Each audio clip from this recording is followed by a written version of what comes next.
إن المسلمين والمسلمات والمؤمنين والمؤمنات والقانتين والقانتات والصادقين والصادقات والصابرين والصابرات والخاشعين والخاشعات والمتصدقين والمتصدقات الحمدللہ رب العالمین والصلاة والسلام علی سید الانبیاء والمرسلین اما بعد اعوذ باللہ من الشیطان الرجیم بسم اللہ الرحمن الرحیم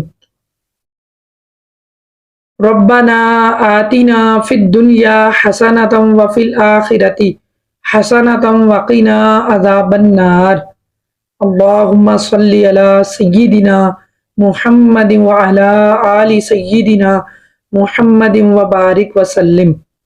السلام علیکم ورحمۃ اللہ وبرکاتہ۔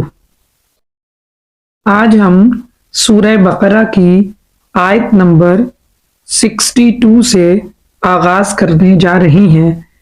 ترجمے کے ساتھ مختصر تفسیر بیان کرنے کی کوشش کریں گے۔ اللہ تعالیٰ سے دعا ہے کہ وہ ہماری اس کاوش کو اپنی بارگاہ میں قبول فرمائے۔ بسم اللہ الرحمن الرحیم۔ ان الذین آمنوا، بے شک ایمان والے، والذین ہادوا والنصارى والصابئین، یہودیوں، نصرانیوں اور ستارہ پرستوں میں سے، من آمن باللہ والیوم الآخر، جو ایمان لائے گا اللہ اور آخرت کے دن پر، وعمل صالحا، اور اچھے کام کرے گا، فلہم اجرہم عند ربہم، تو ان کا اجر ان کے رب کے پاس ہے، ولا خوف علیہم ولا ہم یحزنون، نہ انہیں کوئی خوف ہوگا اور نہ وہ غمگین ہوں گے۔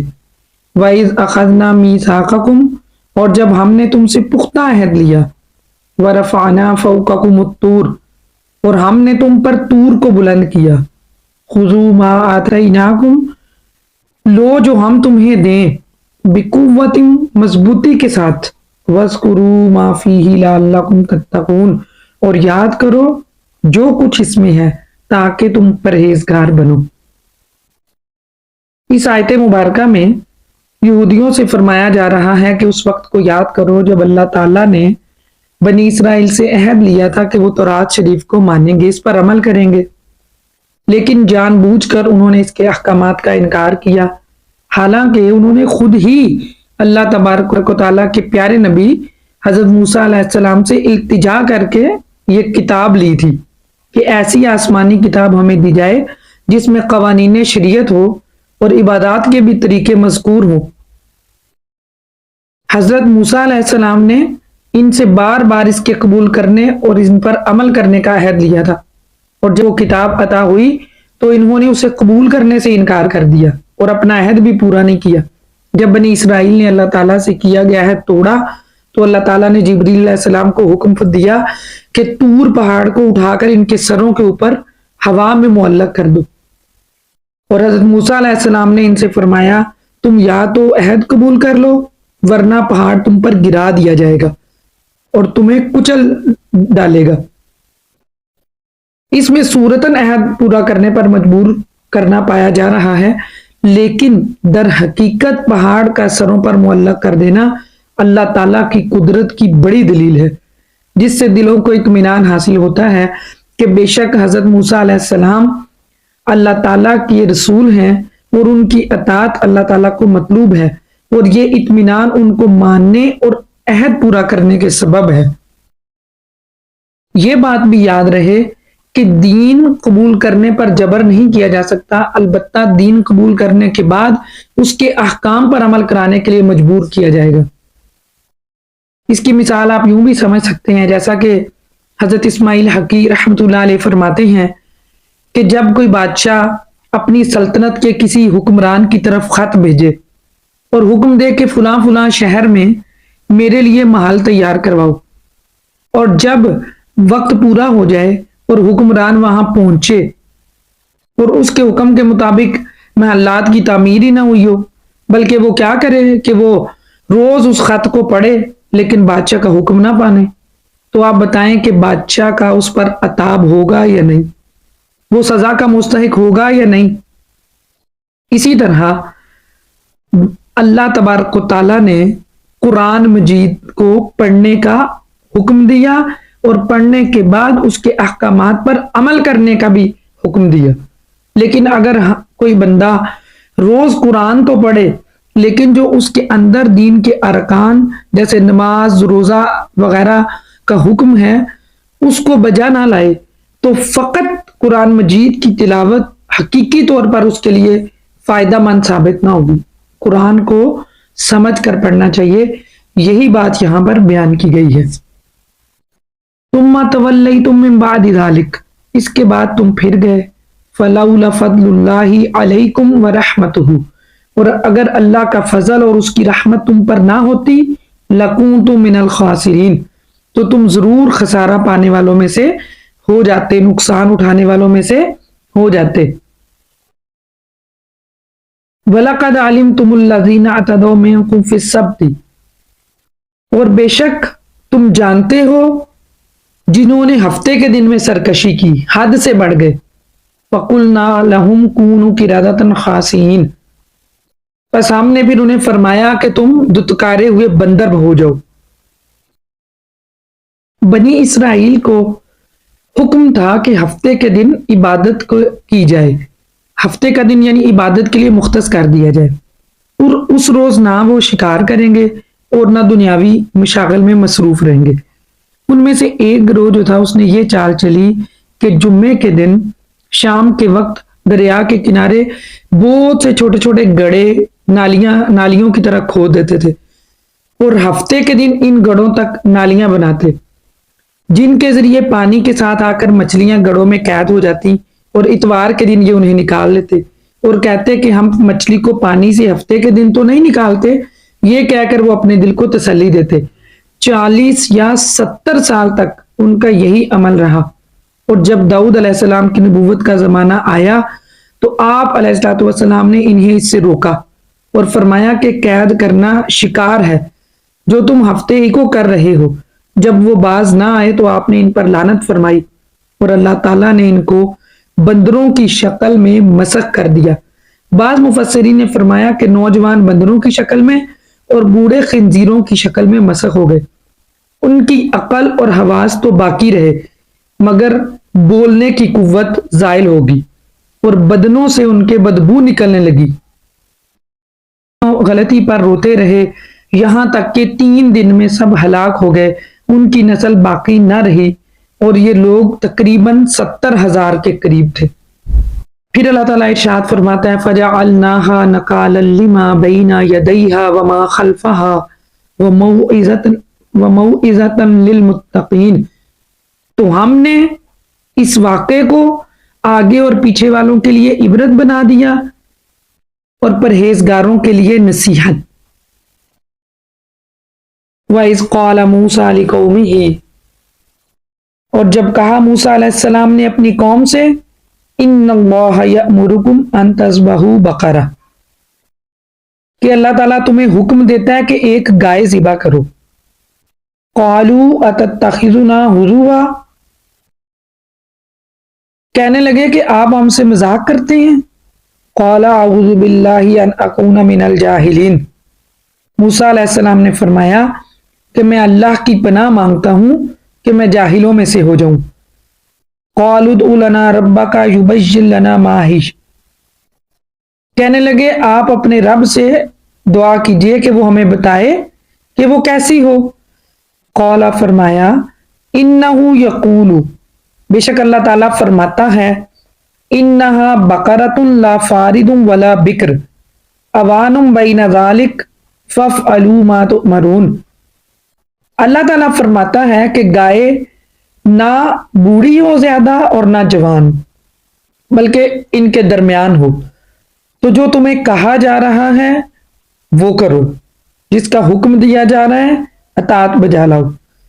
قال ادع لنا ربك يبين لنا ما لونها، کہنے لگے اپنے رب سے دعا کیجئے کہ ہمیں بتائے کہ اس کا رنگ کیسا ہو۔ قال فرمایا انه يقول انها بقرة صفراء، کہ بے شک وہ فرماتا ہے کہ اس کا رنگ پیلا ہو۔ فاقع لونھا تسر الناظرین، گہرا زرد رنگ ہو جو کہ دیکھنے والوں کو خوبصورت لگے، خوشی دے، بھلی لگے۔ قالوا ادع لنا ربک یبین لنا ما ہی، کہنے لگے اپنے رب سے دعا کریں کہ ہمیں بتائے کہ وہ کیسی ہو۔ ان البقرہ تشابہ علینا، ان البقرہ تشابہ علینا، کہ بے شک گائے جو ہے وہ اس کے بارے میں ہمیں شبہ پڑ گیا، متشابہ ہو گئی ہم پر۔ وَإِنَّا إِن شاء اللَّهُ لَمُهْتَدُونَ، اور بے شک اللہ نے چاہا تو ہم ضرور ہدایت پانے والوں میں سے ہو جاؤ گے۔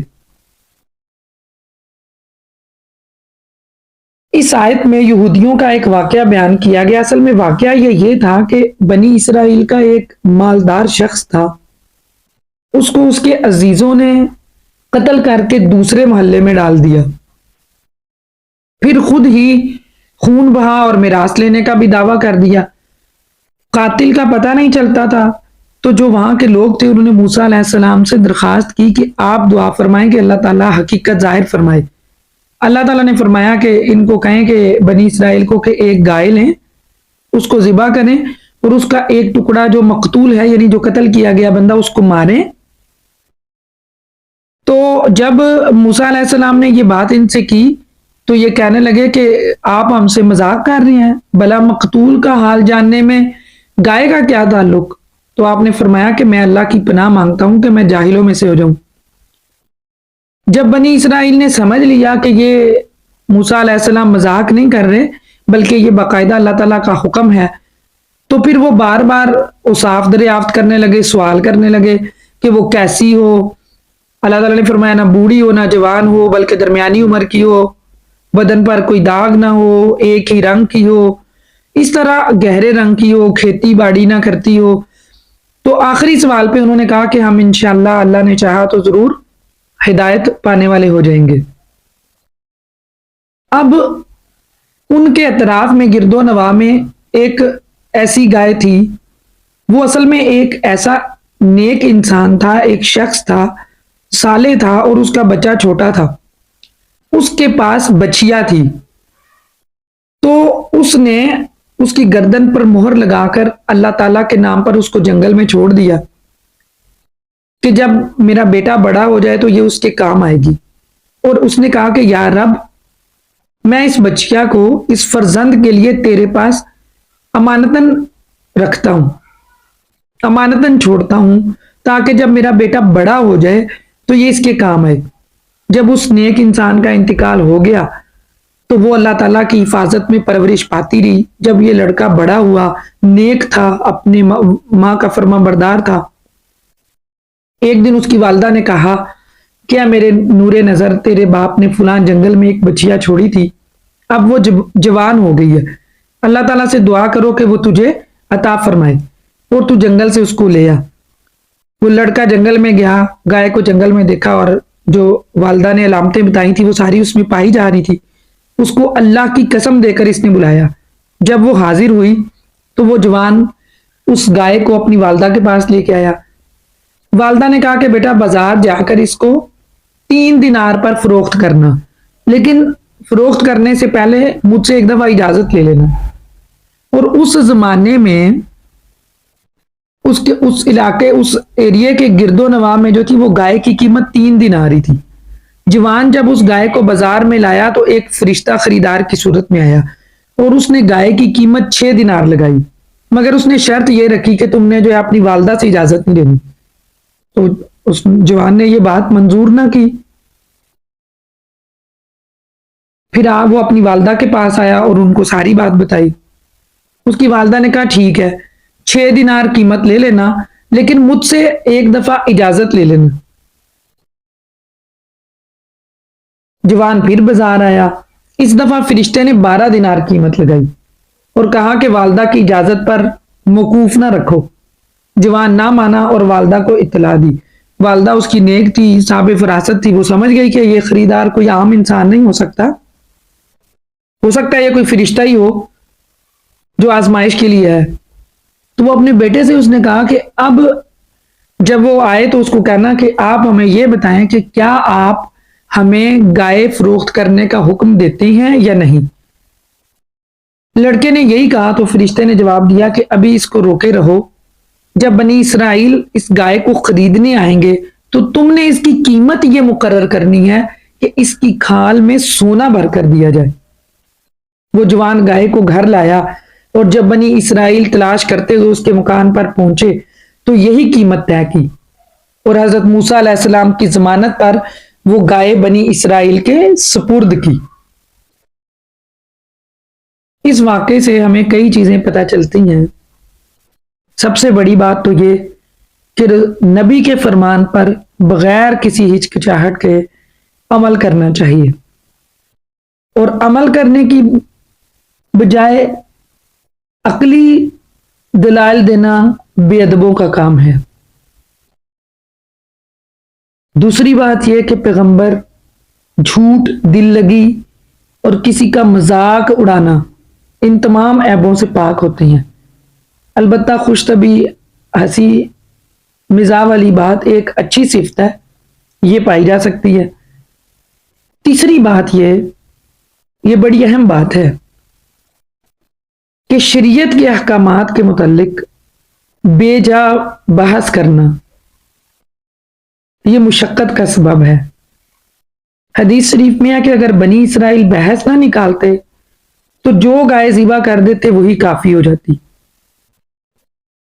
چوتھی بات یہ پتہ چلتی ہے کہ انشاءاللہ کہنے کی بہت برکت ہے۔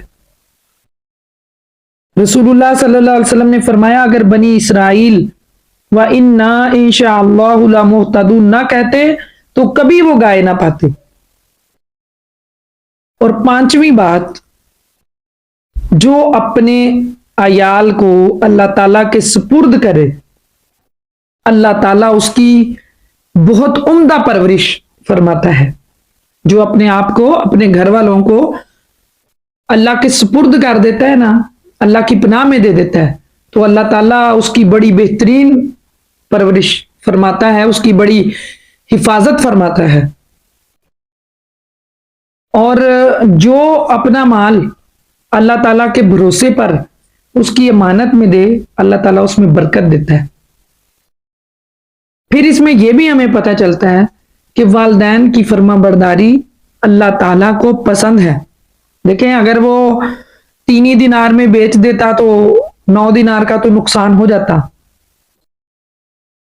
اگر 12 میں بکتی تو 9 دینار کا نقصان ہو جاتا، تو اگر 12 میں بھی نہیں بیچی تو پھر والدہ نے کہا کہ حکمت کے تحت کہ آپ پوچھنا کہ آپ ہمیں بیچنے کا حکم بھی دیتے ہو کہ نہیں۔ تو جب انہوں نے کہا کہ بنی اسرائیل آئیں گے تو اس کی کھال میں سونا بھر کر دیا جائے، یہ ڈیمانڈ ان کے آگے رکھنا، تو ظاہری بات ہے اللہ کا حکم تھا، نبی علیہ الصلوۃ والسلام نے فرمایا تھا، اطاعت تو بجا لانی تھی، یہ ان کی مجبوری تھی۔ تو کیا ہوا کہ والدین کی فرما برداری اللہ تعالیٰ کو بڑی پسند ہے، اس میں ہمارے لیے بے پناہ حکمتیں پوشیدہ ہوتی ہیں۔ اور جو ماں باپ کی خدمت اور اطاعت کرنے والے ہوتے ہیں ان کو دونوں جہان ملتے ہیں، دنیا میں بھی عزتیں ملتی ہیں اور آخرت میں بھی انشاءاللہ اللہ ان سے راضی ہوگا۔ پھر آگے ارشاد ہوتا ہے قال انه يقول انها بقرة ذلول تثير الارض ولا تسقي الحرث۔ موسیٰ علیہ السلام نے فرمایا کہ اللہ تعالیٰ فرماتا ہے کہ وہ ایک گائے ہے جس سے خدمت نہیں لی جاتی، کہ وہ زمین جوتے اور کھیتی کو پانی دے، مسلمۃ لا شیۃ فیہا، وہ بے عیب اور بے داغ ہے۔ قالوا الآن جئت بالحق، کہنے لگے کہ اب آپ حق لے کر آئی ہیں، صحیح بات لائی ہیں۔ فذبحوها وما كادوا يفعلون، پس وہ ذبح تو کرتے تھے لیکن کرتے ہوئے معلوم نہ ہوتے تھے۔ کیوں؟ اس لیے کہ بنی اسرائیل کے مسلسل سوالات اپنی رسوائی کے اندیشہ اور گائے کی گرانی قیمت سے یہ ظاہر ہوتا تھا کہ وہ ذبح کرنے کا قصد نہیں رکھتے تھے، مگر جب ان کے سوالات شافی جوابوں سے ختم کر دیے گئے تو انہیں ذبح کرنا ہی پڑا۔ وآخر دعوانا ان الحمد للہ رب العالمین۔